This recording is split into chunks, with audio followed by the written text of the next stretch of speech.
बिस्मिल्लाहिर्रहमानिर्रहीम अल्हम्दुलिल्लाहि रब्बिल आलमीन वस्सलातु वस्सलामु अला सय्यिदिल अंबिया'i वल मुरसलीन। एक सवाल आजकल बहुत चल रहा है और नई तकनीक के आने से ये सवाल पैदा हो भी रहा है यकीनन। टेस्ट ट्यूब बेबी के मुताल्लिक क्या हुक्म है? बहुत सारी फैमिलीज़ के अंदर ऐसा होता है कि बहुत सारे जोड़े बेचारे औलाद की नेमत से महरूम होते हैं और वो समझते हैं कि फिर टेस्ट ट्यूब की तरफ हम चले जाएं, और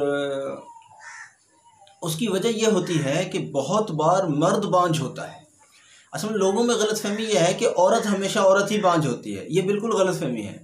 कई बार ऐसा भी होता है कि मर्द बांझ होता है, यानी मर्द के अंदर कोई कमी ऐसी होती है कि उसकी मादा मनविया यानी उसके मनी के अंदर ऐसी क़ुव्वत नहीं होती, वो सलाहियत नहीं होती जो सलाहियत बच्चे की विलादत के लिए, बच्चे के इस्तक़रार के लिए यानी हमल ठहर जाने के लिए ज़रूरी होती है, वो सलाहियत उसकी मनी के अंदर नहीं होती जिसके चलते फिर बच्चा हो नहीं पाता, बच्चे का इस्तक़रार नहीं हो पाता, हमल नहीं हो पाता और फिर बच्चा नहीं होता। लेकिन लोग एक तरफ़ा नाइंसाफ़ी करते हुए औरत को ही हमेशा बांझ कहते हैं, जबकि ये बिल्कुल गलत बात है। कभी औरत बांझ होती है तो कभी मर्द भी बांझ होता है, बल्कि माहिरीन तो ये कहते हैं कि कई बार तो मर्द बांझ होता है, औरतें कम बांझ होती हैं लेकिन माशरे में ये है कि जी औरत बांझ है।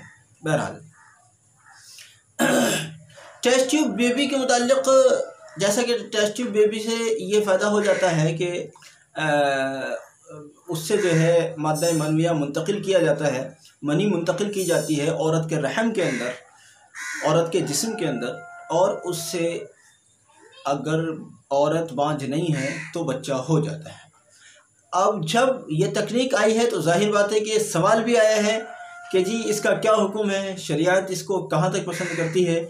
इसमें दो बातें बड़ी बुनियादी समझ लीजिए।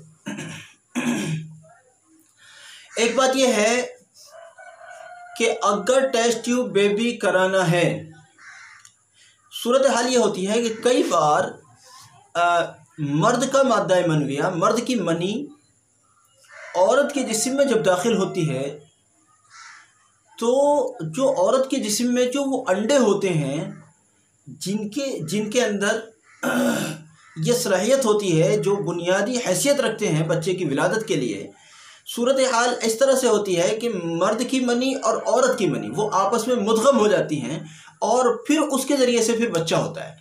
लेकिन कुछ सूरत ऐसी रही कि मर्द की मनी औरत की मनी में जाकर मिल नहीं पा रही है, जिसकी वजह से बच्चा भी नहीं हो रहा है। अब जदीद तकनीक के ज़रिए यानी टेस्ट ट्यूब बेबी की तकनीक के ज़रिए से मर्द की मनी को आलात के ज़रिए अंदर पहुंचाया जाता है। सिस्टम इस निज़ाम के ज़रिए, इस तकनीक के ज़रिए अंदर पहुंचाया जाता है और उस तरह से समझिए कि उसको आपस में मिला दिया जाता है, जो कि कुदरती तौर पर नहीं हो पा रहा था,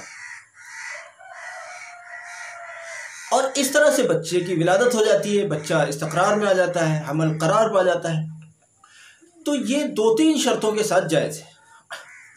एक शर्त तो यह है कि बग़ैर ज़रूरत के सतर खोलना न पाया जाता हो, ख़ास तौर से मर्द डॉक्टर्स के सामने, और औरत डॉक्टर भी अगर है तो उसके सामने भी बेतकल्लुफ़ जिस्म को खोलना दुरुस्त नहीं है। जैसा कि मर्द भी नहीं खोलेगा मर्दों के सामने अपने जिस्म को, और औरतें भी बग़ैर ज़रूरत के अपने जिस्म को औरतों के सामने भी नहीं खोलेंगी, तो मर्द डॉक्टर के सामने खोलना बेज़रूरत कैसे जायज़ हो सकता है? तो एक बात तो यह है कि बेज़रूरत जिस्म को खोलना न पाया जाता हो, एक बात। दूसरी बात यह है कि ये जो मनी का मादा है ये इसके अपने शौहर का होना चाहिए। अगर किसी गैर महरम का है, किसी और गैर मर्द का है, यानी गैर महरम नहीं मतलब किसी गैर मर्द का है, शौहर के अलावा किसी और का है, तो क़तअन जायज़ नहीं होगा।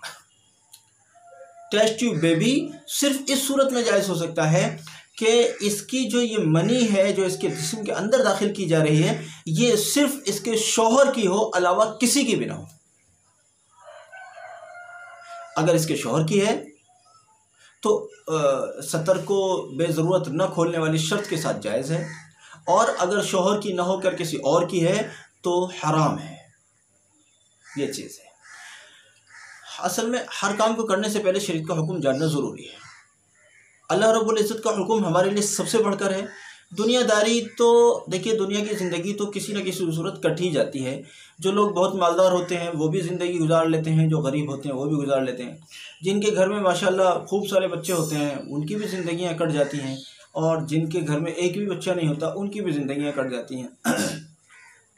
तो सबसे मुक़द्दम अल्लाह का हुक्म रखना चाहिए, शरीयत मुतहरा के कायदे कानून को सबसे मुक़द्दम रखना चाहिए। दुनिया की ख्वाहिशात मुकम्मल तौर पर कभी भी किसी की पूरी नहीं होती। किसी के यहाँ माल बहुत ज़्यादा है तो औलाद नहीं है, औलाद है तो माल नहीं है, औलाद है मकान नहीं है, कारोबार नहीं है, कभी कुछ और है, एक शिफा नहीं है, सेहत नहीं है, साहब बीमार पड़े रहते हैं, अल्लाह हिफाजत में रखे। तो बस देखिए, दुनिया में सारी खुशियाँ नहीं मिल सकती। सारी खुशियाँ मिलने की जगह तो जन्नत ही है, इसलिए अपनी आखिरत को बर्बाद न करें दुनिया के पीछे। तो बहरहाल कभी भी याद रखिए, शरीयत का दामन न छूटे। दुनिया को बड़ी चीज़ समझना ही तो हमारी ज़िल्लत की वजह बना हुआ है। हमने दुनिया को बड़ी चीज़ समझा है, इसलिए आज हम जलील होने सारी दुनिया के अंदर। हम दुनिया को बड़ी चीज़ समझना छोड़ दें और अल्लाह को बड़ी हस्ती समझ लें, आखिरत की फ़िक्र कर लें, इंशाअल्लाह हम हमारे दिन फिर से लौट जाएंगे। अल्लाह रब्बुल इज़्ज़त इसकी तौफ़ीक़ दे।